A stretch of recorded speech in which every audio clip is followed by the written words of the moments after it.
Hello everyone, this is TinyBin. In today's video, I will show you how TinyBin Daz Content Manager can help you with content library. If you spend most of your time in content library but not in smart content, and you want to create a scene, I think the first thing you should do is to locate a product or a file. But as long as you have TinyBin Daz Content Manager, you can do the searching work in the application.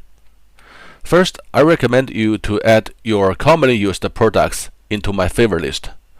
For example, this shoe and this environment, I use them a lot. You can select them, right-click, add to my favor.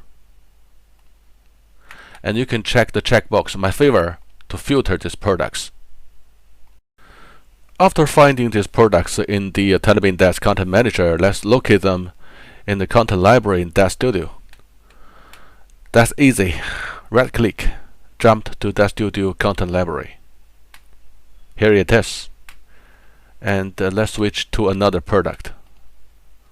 Right-click, jump to DazStudio Content Library. Done. But this is not perfect. What you should do if you want to locate a specific file in the product. Double-click a product and switch to Smart Content or Content Library tab. Find the file you want to locate. For example, I want to locate this render settings file. Double-click. Here it is. And maybe I want to locate this camera settings. It's a preset.